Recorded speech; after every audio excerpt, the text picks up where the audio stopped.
Greetings, and welcome back to the Our Lady and St. Joseph Parish podcast with me, Father Tony. And it's lovely to have you back with me again this week. Each week, we take time to reflect on the saints, grow in prayer, look at uplifting Catholic news from around the world, and hear what's happening in the global church. So grab your favorite warm beverage and let's dive in. This week's saint is one who still feels close to us in many ways, St. John Paul II, whose feast day we celebrate on October 22nd. Born Karol Wojtyła in 1920 in Poland, he experienced the challenges of both Nazism and communism, and those experiences deeply shaped his faith and compassion. He worked at a quarry as a young man, but felt God calling him to the priesthood. However, due to the oppressive system he lived in, he had to study for the priesthood in secret. He overcame those challenges and became a much-loved pastor to his flock.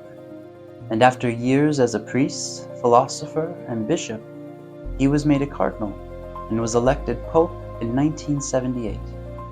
He served as the Bishop of Rome until 2005, one of the longest pontificates in the Church's history.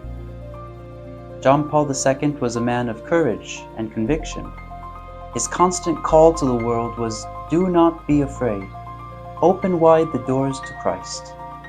He lived those words.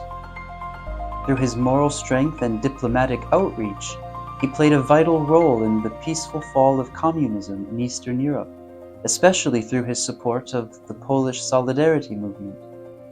He reminded the world that true freedom is rooted in truth, and that faith can change history. He traveled to more than 120 countries, met millions, and became a voice for human dignity, the sanctity of life, and the unity of all people in Christ.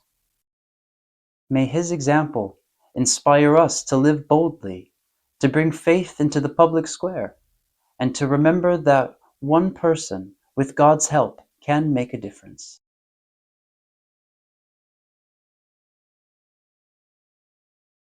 For this week's Prayer 101 section, let's stay with those words St. John Paul II loved. Do not be afraid. They echo through the whole Bible. When the angel appeared to Mary, he said, "Do not be afraid, Mary, for you have found favor with God." When the shepherds saw the glory of heaven, the angel told them, "Do not be afraid. I bring you tidings of great joy."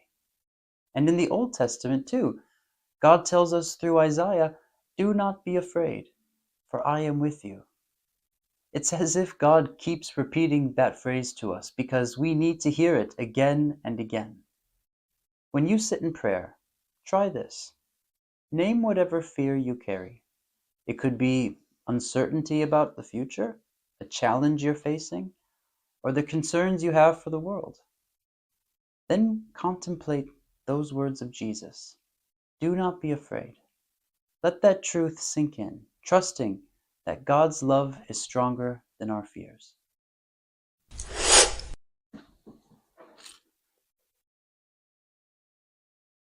Now let's look at a couple of uplifting Catholic news stories from around the world this past week.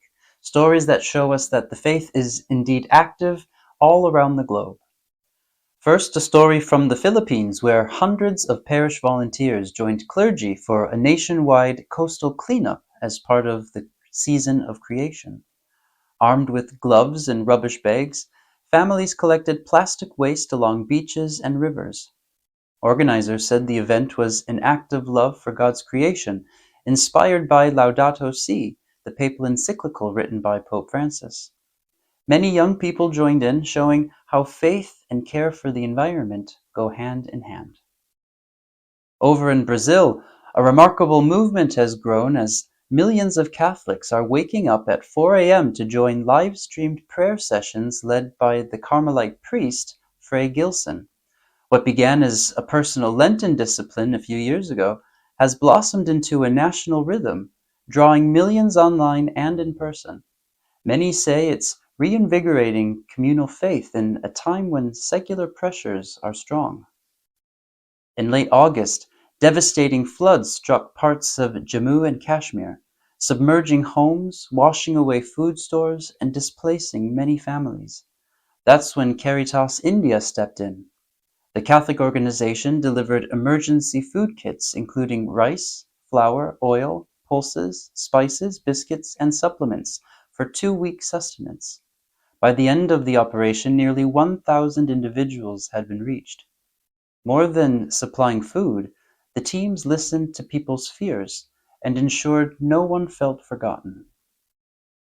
These stories remind us that the Church's mission is alive and active, and in the hearts of ordinary believers. Now let's take a quick look and see what our Holy Father, Pope Leo, has been doing this past week.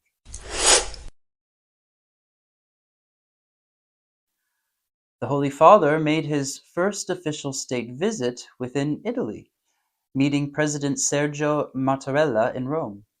He spoke of the shared moral duty between church and state to protect human life, the environment, and family life. The meeting highlighted his commitment to dialogue and cooperation rooted in mutual trust and respect. Pope Leo welcomed hundreds of university students to the Vatican from his alma mater in America, Villanova University.